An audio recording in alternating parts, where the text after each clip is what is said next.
زمانے کی قسم تمام انسان خسارے میں ہے، سوائے ان کے جو ایمان لائے، جنہوں نے نیک عمل کیے، جنہوں نے ایک دوسرے کو حق کی نصیحت کی، جنہوں نے ایک دوسرے کو صبر کی تلقین کی۔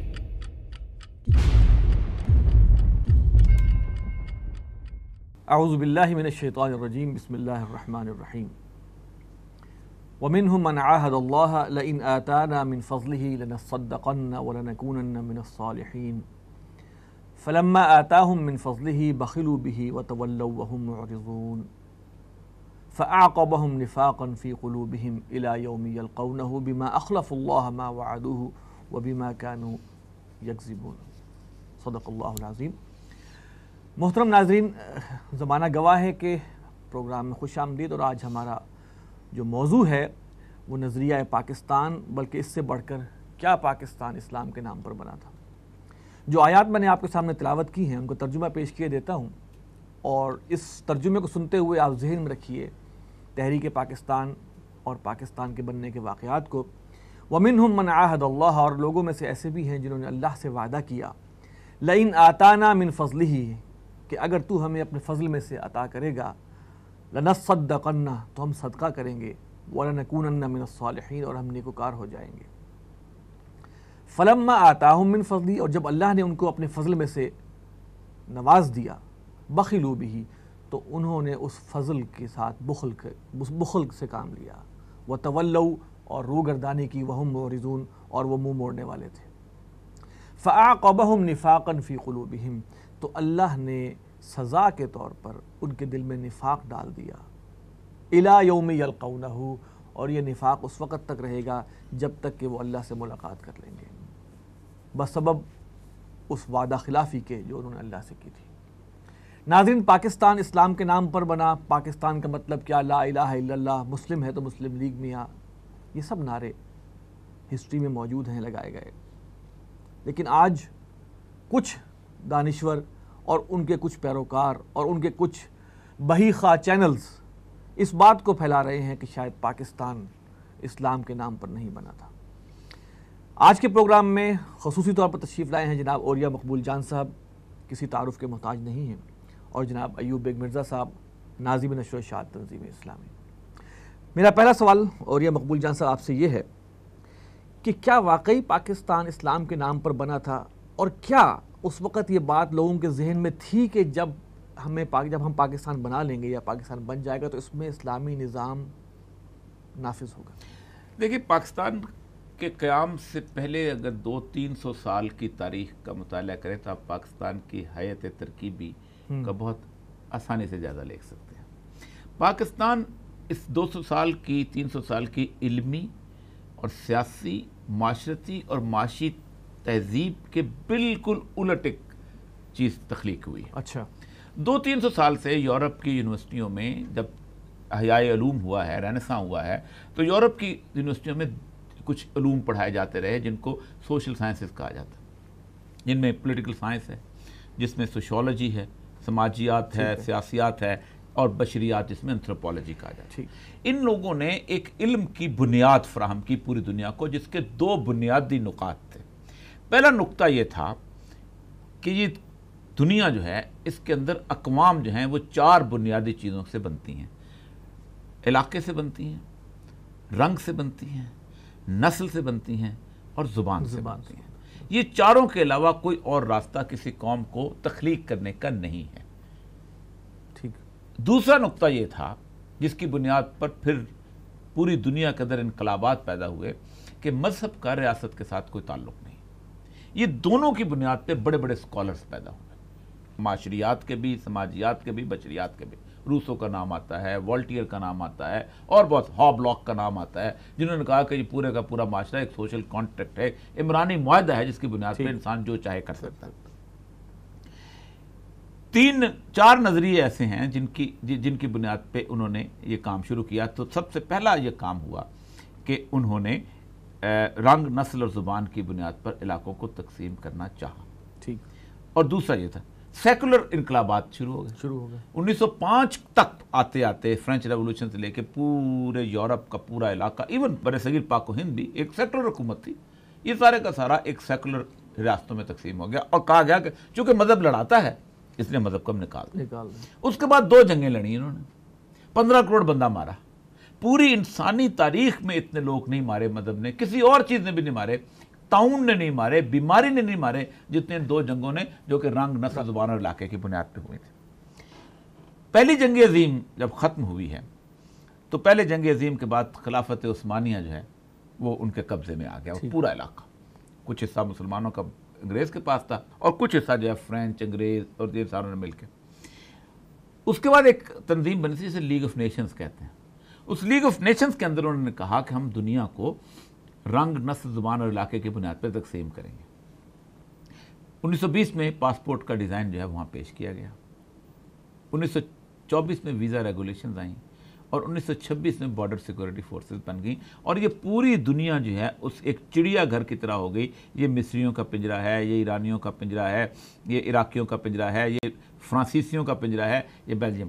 جس وقت یہ دنیا 1920 سے لے کے 1968 تک، تقریباً 70 تک بھی لگا لیں، یہ تقسیم ہو رہی تھی، مین یہ پیریڈ ہے جس میں دنیا کو انہوں نے نیشن اسٹیٹ میں تقسیم کیا ہے، تو ہر قوم نے ایک مطالبہ کیا یا لوگوں کو اس پہ مطالبہ نافذ کر دیا گیا۔ مثلا مصریوں نے کہا ہم فرعون مصر کے وارث ہیں، ہمیں ملک دے دو، کھا لے لو۔ عراقیوں نے کہا ہم بابل و نینوا کے وارث ہیں، ہمیں ہمارا ملک دے دو۔ ایرانیوں نے کہا ہم سارس اعظم کی قوم ہے، ہمیں دے دو۔ فرانس اور بیلجیم میں جب جھگڑا ہوا تو بیلجیم والوں نے کہا ہم اس فیفڈم میں نہیں ہیں، ہمارا کنگ علیحدہ تھا۔ لگزمبرگ اتنی سی ریاست تھی، اس کو بھی علیحدہ کر کے دے دیا۔ پوری کی پوری آسٹرو ہنگیرین امپائر تھی، اس امپائر کے ٹکڑے ٹکڑے کر کے قومیتوں کی بنیاد پہ، رنگ کی بنیاد پہ، زبان کی بنیاد پہ تقسیم کر دیا۔ بنیادی مقصد کیا تھا کہ علاقہ جو ہے یہ قوم بناتا ہے۔ کہتے ہیں کہ یہ علاقہ جس کو ہم مادر وطن کہتے ہیں، اس سے زیادہ بودا رشتہ کسی کا نہیں ہے۔ جس دن یہ ماں، دھرتی ماتا، جانوروں کے لیے گھاس اگانا بند کرتی ہے اور انسانوں کے لیے پینے کا پانی نہیں ملتا، اس دن یہ ہجرت کر جاتی ہے۔ دنیا کی سب سے پہلی ہجرت جو ہے افریقہ میں ہوئی تھی، جب وہ ویسٹرن سہارا بنا ہے، بھاگ گئے لوگ، ایگزوڈس کہتے ہیں۔ ایشیا کوچک سے سب سے زیادہ لوگ نکلے ہیں، آئرین جس کو کہتے ہیں، کہ ماں ہم نہیں رہتے تمہارا، کوئی اپنی اس دھرتی ماتا کے ساتھ نہ قحط میں رہا ہے، نہ زلزلے میں رہا ہے، نہ طاعون میں رہا ہے، نہ بیماری، بلکہ کو بے روزگاری میں بھی یہ ماں کے ساتھ نہیں رہتے۔ وہ تو آج تک نہیں رہتے ہیں، آج تک نہیں رہتے۔ اس کا مطلب کہ سب سے بودا رشتہ تو ہوا ہی مادر وطن کا، جس پہ اقبال کہتے ہیں تازہ خداؤں میں بڑا سب سے وطن ہے، جو پیر ہے اس کا ہے وہ مذہب کا کفن ہے۔ تو اس کی بنیاد پہ انہوں نے تقسیم کر دی۔ اس وقت پوری دنیا کے 199 ملکوں میں ایک آڈ نعرہ لگا، بالکل مختلف نعرہ، کہ نہیں، ہم پنجابی ہیں، میں محمد حسین چٹھا ہوں، یہ ارجن داس چٹھا ہے، میں نذیر حسین انڑ ہوں، یہ گوردن داس انڑ ہے، ہمارے دادا ایک تھے، ہم ایک طرح کا کھانا کھاتے ہیں، ہم اجرک ایک طرح کی پہنتے ہیں، ہم بنگڑا ایک طرح کا ڈالتے ہیں، ہم ملاکھڑا ایک طرح کرتے ہیں، ہم کشتی ایک طرح کرتے ہیں، ہم ہیر ایک طرح کرتے ہیں، کھانا ایک طرح کا، ہم سب کچھ ایک طرح کا کرتے ہیں۔ میرا بھائی نہیں کیونکہ لا الہ الا اللہ محمد رسول اللہ نہیں پڑھتا۔ ایک بات تو یہ انہوں نے نسل کی اس کے اوپر کاٹ لگائی کہ نہیں، زبان کے اوپر کاٹ لگائی، تو اس لیے لوگ کہتے ہیں یہ پاکستان پنجابی، پٹھان، بلوچ اور سندھی نے مل کے بنایا، اس سے بڑا جھوٹ نہیں ہے۔ میں نے پنجابیوں سے انکار کیا تھا تو یہ ملک بنا تھا، ورنہ میرے ساتھ کے پنجابی جو ہے سرحد کے اس پر آج بھی رہ رہے ہیں۔ میں نے سندھی ہونے سے انکار کیا تھا یہ ملک بنا تھا، ورنہ اس وقت راجستھان کا سارا علاقہ سندھی بولتا۔ میں نے بلوچ ہونے سے انکار کیا تھا، 40 لاکھ بلوچ ایران میں رہ رہے ہیں۔ میں نے پٹھانوں سے انکار کیا تھا، پورا کا پورا افغانستان جو ہے پٹھانوں سے بھرا ہوا ہے۔ ہم نے کہا نہیں، ہم اس ملک میں ایک ایسے ملک کے اندر یہاں رہنا چاہتے ہیں کہ جو اللہ کے نام پہ بنائے۔ دوسری امپورٹنٹ چیز، زمین ہم نے روزگار کے لیے نہیں چھوڑی، زمین ہم نے قحط کے لیے نہیں چھوڑی، زمین ہم نے طاعون کے لیے نہیں چھوڑی، زمین ہم نے باپ دادا کی قبریں، اپنے مکان کس لیے چھوڑی؟ لا الہ الا اللہ کے لیے، کہ ایک ایسا ملک بن رہا ہے کہ جو اللہ کے نام پر بن رہا ہے اور جس میں مسلمان وہاں رہیں گے۔ ایک بڑی بات، تو ایک بات وہ بدر والی جو کیفیت ہے نا، کہ علی ابن ابی طالب اس طرف ہیں اور جعفر ابن ابی طالب دوسری طرف ہیں، عباس ابن مطلب اس طرف ہیں اور حمزہ ابن مطلب دوسری طرف ہیں۔ عبیدہ ابن جراح ایک سر کاٹ کے لے کے آئے، رسول اللہ فرمایا کس کا سر ہے؟ کہا میرا باپ تھا، آپ کے مقابلے پہ آ کے کھڑا ہو گیا، میں سر کاٹ کے لے آیا. وہ کیفیت ہم نے پیدا کی تھی. سگے رشتے جو کہ دادا پردادا ایک تھے، انہوں نے ایک دوسرے کے سر کاٹے اور قتل کیے. 10 لاکھ لوگ یہاں پر. تو ایک تو یہ ہے کہ اس میں کوئی تفصیل میں جانے کی ضرورت ہی نہیں ہے کہ اکنامک ریزنز کی وجہ سے اتنی بڑی قربانی کی جا سکتی ہے، یا معاشرتی ریزن کی وجہ سے، یا اگر علاقائی ریزن کی وجہ سے قربانی کی جاتی تو لوگ ہجرت نہ کرتے. سر جو ہندو کے خوف کی جو کہا جاتا ہے، کیونکہ ایک بڑی قوم کو، ایک چھوٹی قوم کو ایک بڑی قوم سے خطرہ ہو گیا تھا. نہیں، وہ ظاہر بات ہے، وہ تو انہیرنٹلی تھا، لیکن سب سے بڑی بات یہ ہے کہ کیا اتنے سالوں سے جو لوگ رہ رہے تھے انگریز کے زمانے سے چلے آ رہے تھے نا، تو ہم آج وہاں انڈیا میں آج 23 کروڑ ہم سے زیادہ مسلمان وہاں رہ رہے ہیں، اور ان کو اندازہ ہو چکا ہے کہ وہاں کیا کیفیت ہے. خطرہ اکنامک نہیں تھا. جو قائد اعظم نے بڑی مزدار بات کی ہے، رائٹرز کو انٹرویو دیتے ہوئے قائد اعظم نے کہا کہ we are not religiously different, we are culturally different. اور اس کی بڑی مثال انہوں نے دی ہے کہ ایک بنیادی آپ کو کھانے کے فرق پہ بتا سکتا ہوں کہ ہم گائے ذبح کر کے کھاتے ہیں، وہ گائے کی پوجا کرتے ہیں. یہ قائد اعظم کی مثال ہے جنہوں نے رائٹرز کو انٹرویو دیتے ہوئے کہا. تو ہم کلچرلی بھی نہیں رہ سکتے. اگر وہ خوف تھا بھی تو آج کے انڈیا نے وہ خوف غلط ثابت کر دیا. آج کے انڈیا نے تو خیر دیکھیں، سب سے بڑی بات ہے ایک تو یہ ہے کہ ڈیموکریسی جو ہے ماڈرن، یہ بڑی بحث اور طرف نکل جائے گی. ڈیموکریسی کے بارے میں کہا جاتا ہے کہ یہ میجورٹی کا رول ہے. ٹھیک. اور اس کو کہتے ہیں ٹرینی آف میجورٹی. ٹھیک ہے. میجورٹی کی آمریت، بلکہ بدترین آمریت. ٹرینی کہتے ہیں ایسی غاصبانہ آمریت. اس کی بہترین مثال بھارت ہے. ٹھیک ہے. اگلے کئی 100 سال تک مسلمان جو کہ 23% ہے، سوچ نہیں سکتے کہ وہ کسی جگہ پہ آ سکیں گے، کیونکہ وہاں کی ایک نفرت وہ ساری، اور وہ کیا ہے ڈیموکریسی کی. اور پشنگ فیکٹر تو ہوتا ہے. کیا مکے میں مشرکین کے مقابلے مسلمانوں پہ فیکٹر تھا کہ نہیں؟ ہجرت. اور یہ تو اللہ کہتا ہے کہ اگر تمہیں اب کیا اللہ کی زمین وسیع نہیں تھی کہ تم وہاں سے چلے جاتے، قیامت دن یہ عذر پیش ہی نہیں کیا جا سکے گا. تو ایک تو یہ تو اللہ کے رسول کے، اللہ کے احکامات کے مطابق انہوں نے ہجرت کی تھی، اور یہ بات تو اس کو کوئی ریزن نہیں. لیکن ریزن یہ ہے کہ بنایا کیوں گیا.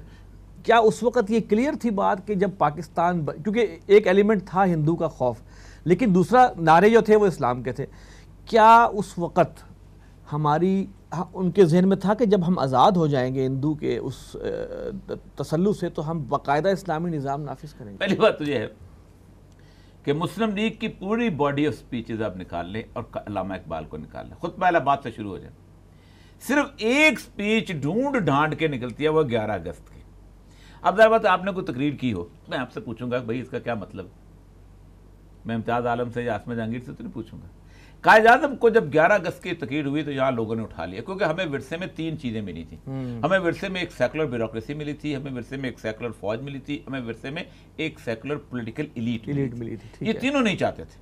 آپ کو یاد ہوگا قرارداد مقاصد کے لیے یہ گورنر جنرل جو غلام محمد تھا، اس نے ایک سیکولر قرارداد مقاصد بالکل انڈیا کی کاپی لا کے پیش کی تھی، جس کو لوگوں نے اٹھا کے بڑے پھینکا تھا. یہ کیا لے کے آ گئے؟ تو اس وقت یہ بات شروع ہو گئی کہ قائد اعظم نے ایک سیکولر ملک بنانا چاہتے ہیں. تو قائد اعظم کی ایک تقریر ہے جنوری 1948 کی. قائد اعظم نے فرمایا there are people who are creating mischief.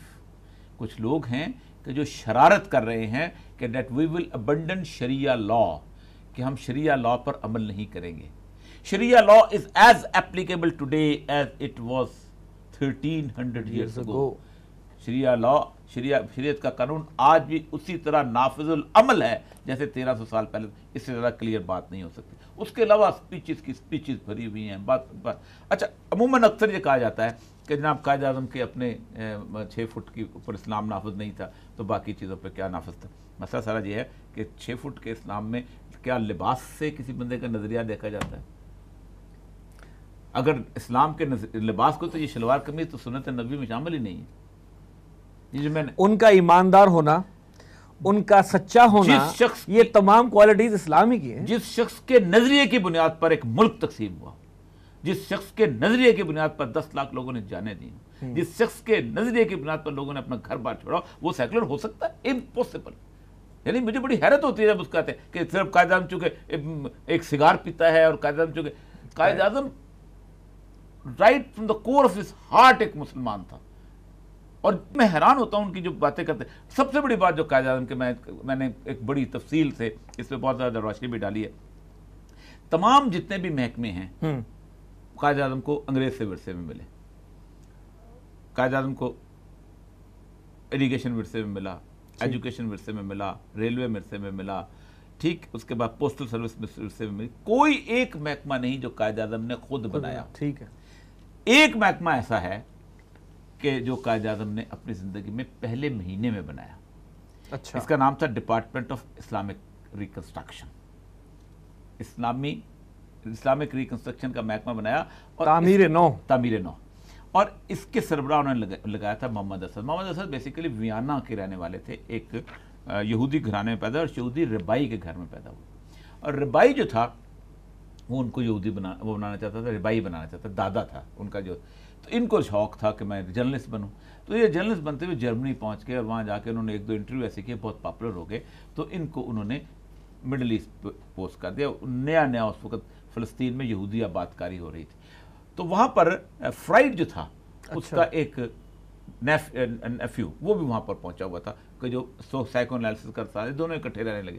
وہاں کہتے ہیں کہ مجھے پتا چلا کہ یہ جوز جو ہیں یہاں پر بہت بڑی عجیب و غریب آباد کاری کر رہے ہیں, یہ پورے علاقے کو تبدیل کر دیں گے, اور کل کو ان کو بہت مسئلہ ہوگا. تو عربی سیکھی, عربی دوست بنائے, تو وہ مسلمان ہو گئے, اور جرمنی میں آ کر انہوں نے اسلام قبول کیا. اور پھر وہ وہاں پر جا کے جب یہ سعودی عرب بنا ہے, سعودی خلافت بنی, تو وہاں رہنے لگے.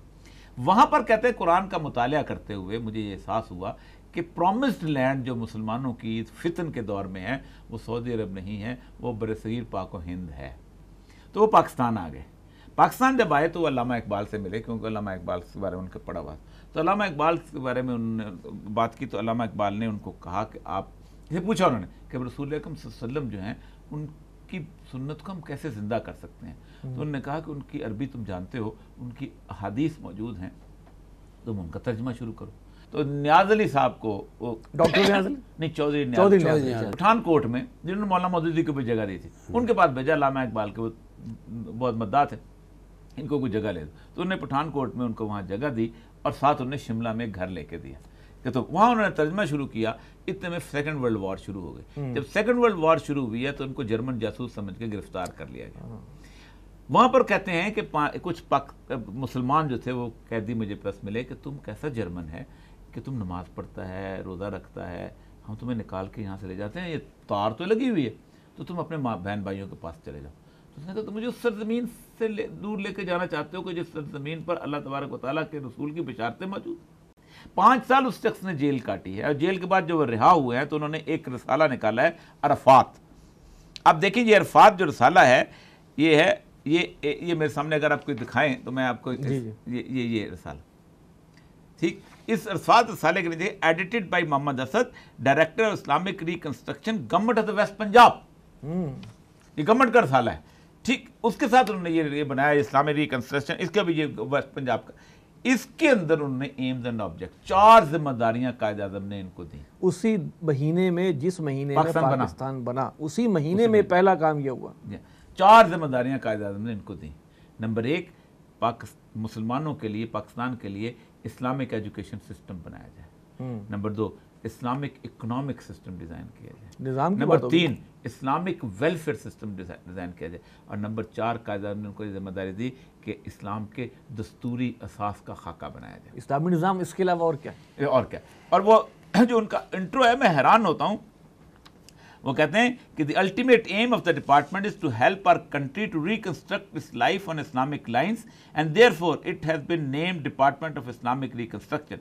It is for the first time in the modern age that the word Islamic has appeared in the designation of any government department in this country. وہ کہتے ہیں موجودہ تاریخ میں یہ پہلا واقعہ ہے کہ کسی سرکاری محکمے کے نام کے ساتھ اسلام کا لفظ. یہ جب کیا تو انہوں نے ایک پورے کا پورا خاکہ بنایا, اور یہ بنا کے اس وقت, اور یہ بھی ایک گواہی ہے کہ قائد اعظم کی انٹینشن کیا تھی. اچھا, پھر ان کو الاؤ کیا گیا. یہ 7 ان کے لیکچرز ہیں, یہ 7 ان کے لیکچر ریڈیو پاکستان پہ, یہ ریڈیو پاکستان سے میں نے نکالے ہیں. یہ انہوں نے 7 لیکچر دیے. اس لیکچر کو انہوں نے چھاپا وٹ پاکستان مینز, پاکستان کا مطلب کیا, اور آخر میں کہتے ہیں لا الہ الا اللہ. اچھا, تو یہ 1947 کے. اور اس کے بعد عرفات رسالے کے جو پرانے ان کے 46 کے, اس میں بھی وٹ پاکستان مینز, 46 کا جو رسالہ نکالتے اس میں بھی وٹ پاکستان مینز کہتے. تو میں اکثر کہتا ہوں کہ جس کو ترجمہ نہیں آتا میں ڈکشنری پیش کر دیتا ہوں کہ واٹ پاکستان مینس کا مطلب کیا ہے. ٹھیک ہے, تو یہ ہے اصل کہانی جو ہے جو کہ اس معاملے کے اندر. بیگ صاحب آپ کو اس میں شامل کرتے ہیں, تھوڑا دیر ہو گئی, کہ جو لوگ نظریہ پاکستان کو اسلام کے ساتھ نہیں سمجھتے یا سمجھتے ہیں کہ پاکستان اسلام کے لیے نہیں بنا تھا, ان کے پاس کیا وہ دلائل ہیں؟ کیا وہ یعنی کہ کیا اس میں یہ پوائنٹ نہیں ہوتا کہ لیڈرشپ میں تو آپ کو پریکٹسنگ مسلم اس طرح نظر نہیں آتا بظاہر, اور پھر ایک اور کہ جناب جب آپ نے پاکستان بنا ہے تو وزیر قانون ہندو اور دوسرے بھی کچھ لوگ ہیں جن کو جو غیر مسلم ہیں ان کو ایک اچھے عہدے دیے گئے, تو ان کے جو دلائل ہیں ان میں کتنا وزن آپ محسوس کرتے ہیں؟ بسم اللہ الرحمن الرحیم. دلائل میں تو حقیقت میں کوئی وزن نہیں ہے. ابھی اوڑیا صاحب نے مثال دی ہے علامہ اسد کی کہ قائد اعظم نے کس طرح انہیں پہلا کام یہ دیا. آپ کو معلوم ہے کہ مولانا ابو العلا مودودی جی ایک لحاظ سے قائد اعظم سے اختلاف کرتے تھے پاکستان کے قیام کے حوالے سے, لیکن قائد اعظم کی اسلام اور اسلامی نظام سے کمٹمنٹ کا اندازہ کیجئے کہ وہ اس شخص کو سب سے پہلے دعوت دیتے ہیں کہ اسلامی نظام کیا ہے, اس پر آپ آ کر ریڈیو پاکستان پہ لیکچر دیں. اندازہ کریے کمٹمنٹ کا کہ ایک شخص جو ایک مخالفت کرتا ہے, مخالفت کرتا ہے, اس کو دعوت دیتے ہیں کہ آپ آ کر کہ اسلامی ریاست کیسی ہوگی. تو یہ تو بات کہ قائد اعظم ایک سیکولر ملک چاہتے تھے, ایک پاکستان کو سیکولر ریاست تھے, یہ تو مطلب بس ڈٹائی کی بات ہے. یعنی آنکھیں تو اندھے نہیں ہوتی, جب دل اندھے ہو جاتی ہیں تو. پھر دوسری بات یہ ہے کہ بعض لوگ یہ ہیں جو اپنی ذاتی زندگی کے حوالے سے ایسی مادر پدر آزاد زندگی گزارنا چاہتے ہیں, تو انہیں یہ ساری پابندیاں جو ہیں بڑی کھلتی ہیں. اس چیز کو کرنے کے لیے بہت سے ہمارے یہ آپ کو دانشوروں کی, دانشور جو خاص طور اس طرح کی باتیں کرتے ہیں ان کی ذرا تھوڑی سی ذاتی زندگیوں کے بارے میں دیکھیں تو آپ کو معلوم ہوگا کہ اصل مسئلہ کیا ہے. یعنی کہ وہ اسلام کے لیے سے وہ خود بیزار ہیں. دیکھیے مسلمان ہونے پر کے لیے کوئی جبر نہیں ہے, لا اکراہ فی الدین, لیکن جب ایک آدمی مسلمان ہو جائے گا تو پھر اس پر پابندی ہے, پھر وہ اپنی منشا کے مطابق زندگی گزار نہیں سکتا. اس کو زندگی گزارنے پڑے گی اپنے دین کے مطابق. جتنی دین آزادی دیتا ہے اتنی آزادی لینی ہوگی, اور جتنی آزادی دین جو نہیں دیتا. دیکھیے نبی اکرم صلی اللہ علیہ وسلم نے مسلمان کے لیے ایک بڑی عجیب مثال پیش کی ہے کہ مسلمان کی مثال ایسی ہے جیسا ایک بندھا ہوا گورا ہے, اور وہ گورے اگر اس کا رسہ جو ہے وہ 40 فٹ کا ہے تو اب وہ 40 فٹ کے دائرے میں موو کر سکتا ہے, اس سے باہر نہیں جا سکتا. لہٰذا یہ جو ذاتی زندگی کا معاملہ ہے, اور وہ چاہتے ہیں کہ ایسا مادر پدر آزاد معاشرہ بن جائے. اگر ظاہر ہے وہ اسلامی ریاست میں تو نہیں بن سکتا. لیکن سر دیکھیں پھر واپس کریں, لیڈرشپ میں پریکٹسنگ مسلم نہیں تھے, لیڈرشپ دیانتدار تھی, سچی تھی, لیکن تو کیا ہم سمجھ سکتے ہیں کہ پریکٹسنگ مسلم نہ ہو کہ وہ پورے ایک نظام کو رکھیں گے ذہن میں کہ اسلامی نظام آ جائے گا؟ دیکھیں بالکل سیدھی سی بات ہے کہ اس وقت کی فضا, اس وقت کا جو تاثر تھا وہ یہ تھا کہ پاکستان تو بن ہی رہا ہے اسلامی نظام کے لیے, اور کچھ گویا جیسے کہ ایک مسجد بنا رہے ہیں تو مسجد کے بعد انڈرسٹوڈ بات ہے کہ وہ مسجد میں تو نماز ہی ہوگی. مجھے اپنے ایک بزرگ کا واقعہ بار بار یاد آتا ہے. پری پارٹیشن وہ اپنی بات خود بتاتے ہیں کہ میرا ایک ملحدانہ ذہن رکھتا تھا, میں اللہ کو بھی اس طرح نہیں مانتا تھا جس طرح لوگ مانتے ہیں. لیکن جب پاکستان کا اعلان ہوا تو میں اپنی دکان سے گھر کی طرف جا رہا تھا, تو راستے میں ایک شخص نماز کی کتاب بیچ رہا تھا, اور میں نے تو کبھی, مجھے نماز بھی نہیں آتی تھی, 40 سال کی میری اس وقت عمر تھی اور مجھے نماز نہیں آتی تھی. مسلمان تھا, کہنے کو مسلمان گھرانے میں پیدا ہوا تھا. تو میں نے وہ کتاب خرید لی کہ اب تو پڑھنی پڑے گی نماز کی کتاب. اس کا مطلب کیا ہے؟ ایک عام تاثر یہ تھا کہ جب پاکستان بنے گا, جب پاکستان بن رہا ہے, اور بھی شاید پاکستان بننے میں کچھ چند دن تھے, اعلان یعنی 14 اگست سے کچھ چند دن پہلے کی بات ہے, تو یہ ایک عام تاثر تھا کہ پاکستان جب بنے گا تو اسلامی نظام رائج ہوگا, اور پھر لوگ جو ہے یہ اسلامی ارکان کی پابندی بھی کریں گے. اس کے 2-3 ریزنز میں یہاں پر بتانا چاہتا کہ یہ بہت کنفیوزنگ سٹیٹمنٹ ہمارے ہاں دیا جاتا ہے. بیسیکلی تقریباً 100 سال کی ڈی ڈاکٹرینیشن ہے.